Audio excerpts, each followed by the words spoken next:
Trump's latest musings about invoking the Insurrection Act have set alarm bells ringing across America. On a Thursday morning, the president suggested he might use military force to end unrest in Minneapolis, a move he's wanted for years. This isn't just a reaction to current events. No, this is the culmination of a strategy Trump has meticulously pursued since his first term. A vision for state violence that would crush dissent and break down the walls between civilian life and military intervention. The rhetoric surrounding the act, weaponizing force against American citizens, seems to be gaining traction. But what does this really mean for the future of democracy? Trump has made his intentions clear. He won't hesitate to use an iron fist. And now he's closer than ever to unleashing it. Let's pause and reflect. Why does Trump want this? The Insurrection Act grants him the power to deploy soldiers domestically against citizens. For years, Trump has expressed frustration over what he sees as the weakness of the federal government in dealing with protests and unrest. But this isn't just about Minneapolis. It's about sending a message to every city in America. It's about consolidating power, making clear that resistance won't be tolerated. The 2020 protests following George Floyd's death exposed the fragility of this democratic system, where even a sitting president is forced to retreat to a bunker as citizens push back. The memories of that moment have haunted him ever since. Trump's administration has been laying the groundwork for this moment, the moment when protests become targets and cities become battlegrounds. The seeds of this moment were sown during Trump's first term. Back in 2020, when the world saw nationwide protests erupt after the killing of George Floyd, Trump's initial response was clear. He wanted to crush the demonstrations with military force. He was eager to invoke the Insurrection Act, but internal resistance within his administration forced him to back down. The media broadcasted images of him hurriedly seeking refuge in the White House bunker, a visual that projected weakness. The response from his own cabinet was a wake-up call. Secretary of Defense Mark Esper pushed back on the use of soldiers to quell protests, a stance that eventually led to his dismissal. But that moment didn't break Trump's resolve. Instead, it fueled a desire to strengthen his grip on power. Fast forward to his second term, and Trump has learned from past mistakes. Now he's ready to turn those frustrations into action, moving closer to wielding the full force of the state against any form of resistance. In the wake of George Floyd's death, Trump's administration found itself in a battle on multiple fronts. The streets filled with protesters demanding justice. But Trump's biggest struggle was within his own administration. The push to use military force became a dividing line.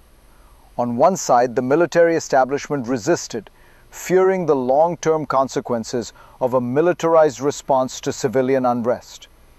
On the other, Trump's frustration boiled over.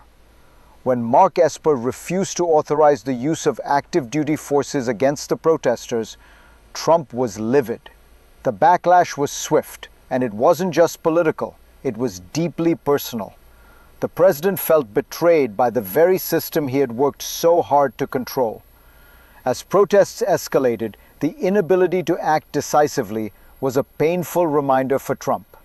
But rather than retreat, it only fueled his determination to find a way forward, no matter the cost.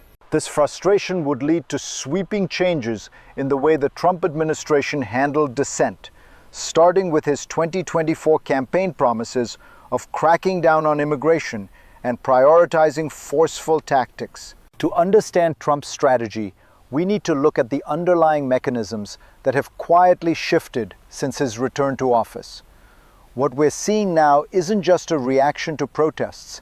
It's a systematic, coordinated effort to reshape how law enforcement engages with the public.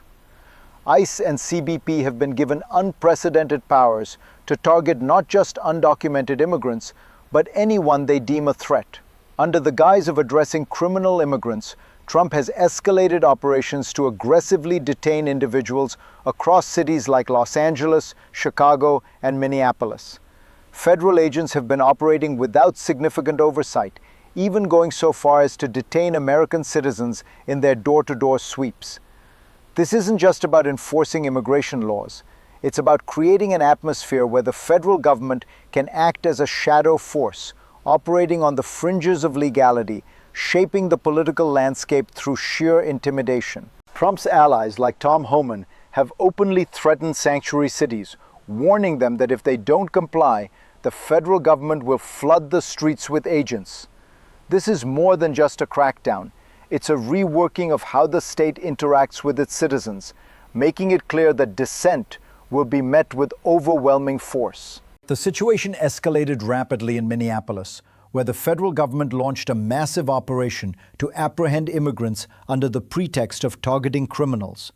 But as reports surfaced, it became clear that the scope of the operation was far broader than originally presented.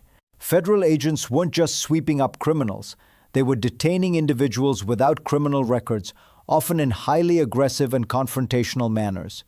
The tension in the streets of Minneapolis reached a boiling point, with local citizens caught in the crossfire. What started as a targeted operation to arrest 680 criminal illegal aliens soon spiraled into an unprecedented dragnet. As protesters pushed back against the heavy-handed tactics, federal agents responded with tear gas, flashbangs, and pepper spray, escalating the crisis. These were not isolated incidents. They were part of a much larger narrative unfolding across the country. The images of violence and chaos on the streets were used to justify further crackdowns, creating a self-perpetuating cycle where each new protest would be met with increasing military force. The crisis wasn't just about immigration. It was about testing the limits of federal power and control. For the people caught in the middle, this isn't just about politics. It's personal. Imagine living in a city where federal agents roam your neighborhood, knocking on doors and stopping anyone who might be out of place. For immigrants, both documented and undocumented, the fear is real. Families who've lived in these cities for years suddenly find themselves under the threat of detention, their lives upended with each sweep. But this isn't just about them. It's about the everyday citizens, the families and the communities who are now watching as their streets transform into zones of militarized tension. Local leaders like Governor Tim Walz and Minneapolis Mayor Frye are caught between federal demands and the need to protect their communities. For the people living through this, the message is clear: compliance or else. The trauma of seeing neighbors detained or confronted by armed agents begins to eat away at the social fabric, leaving behind distrust, fear, and division. These aren't just policies.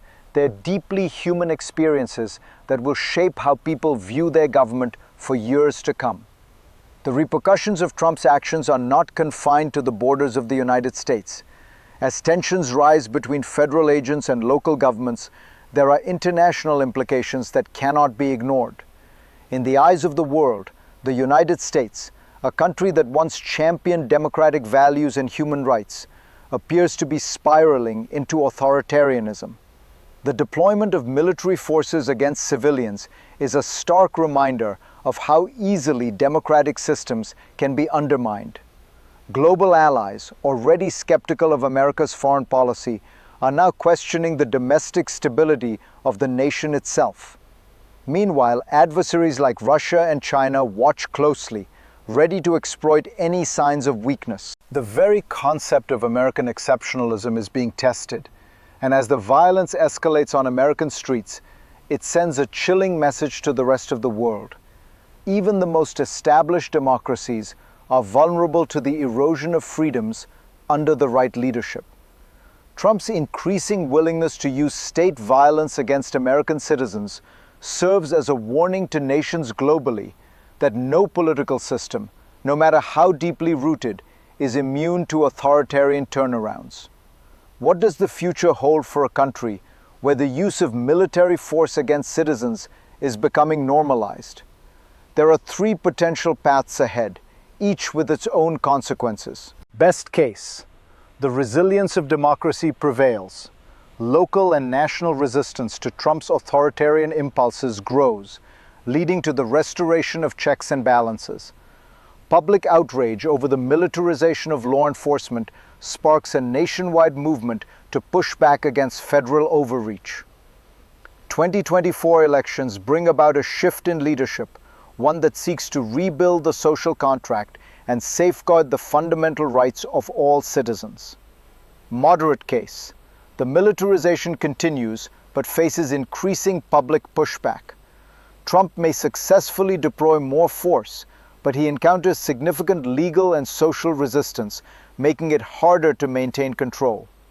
The polarization deepens, and the country becomes divided along ideological lines, with some regions fully embracing authoritarianism, while others struggle to protect civil liberties. Worst case, the Insurrection Act becomes a permanent tool of governance. Military presence in American cities becomes the norm, and the nation's democratic institutions crumble. Trump's vision of a powerful state that controls dissent is realized, fundamentally altering the balance of power in the United States.